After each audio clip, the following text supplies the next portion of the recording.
When Donald Trump was president, I worked hand in hand with President Trump to secure the border, and we achieved incredible success. We produced the lowest rate of illegal immigration in 45 years. When the toughest border security bill in a generation came up in the United States Senate, $20 billion for border security, he said, we don't need a border bill. That's what he said.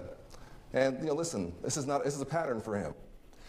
Cruz versus Allred on border security, perhaps the biggest issue in this Senate race, with abortion access being a close second. Or to the 26,000 Texas women who've been forced to give birth to their rapist child under this law that you called perfectly reasonable. He has voted in favor of striking down Texas's law that gives parents the right to be notified and consent. He's voted in favor of striking down Texas's law and legalizing abortion up to and including the 8th and 9th month. Panel, my assessment is that neither candidate attracted additional support on these issues, generating a wash. Agree or disagree, Paul Castro? Yeah, so I think the underlying story is there's 2.8 million more voters this election than the previous election, 2018, for Cruz. And the question is he going to be able to pick up those voters?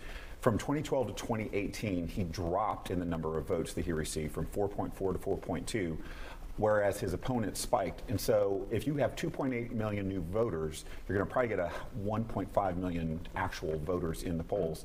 And those independents right now are going to be motivated very highly by this, the abortion and the border security issues. The question is, which is more salient? And I think it's going to be the border issue, and I don't know if Allred has moved people in the right direction. I just don't think that's happened for most voters. It's whether a question of people are going to vote for Cruz when he is so disliked. Look, Holly, Allred once again went back to the well and said Cruz was part of the Republican group that killed the so-called bipartisan bill. You've spoken out against it in the past. Right. Clear the record. So there were actually two bills that were put forth in Congress regarding the border over the last 12 months. One passed the House, and it was actually a bill that would have cracked down on the border, but the Senate refused to take it up. The Senate bill, which is always touted as this bipartisan piece of legislation, didn't pass. And the problem with it was that it would have enshrined a certain number of illegal immigrants crossing the border every year and provided services for those immigrants. That's not what the American people want. They're not anti-immigration, but they want vetted immigrants coming into the country, not what we have right now, where we are seeing this criminal element repeatedly crossing the border, coming into our cities like Houston.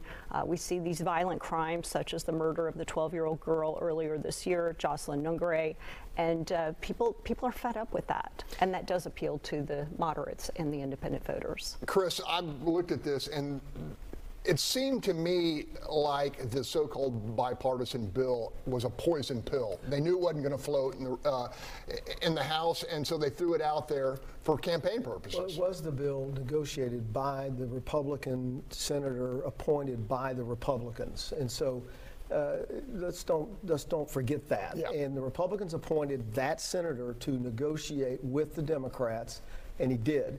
And the Senate passed that bill. And when it went to the House, Donald Trump publicly said, do not pass this bill so I can use it as a wedge. It did not pass the Senate. It never came up for I'm sorry. Okay. Yeah. Donald Trump said, you're right about that.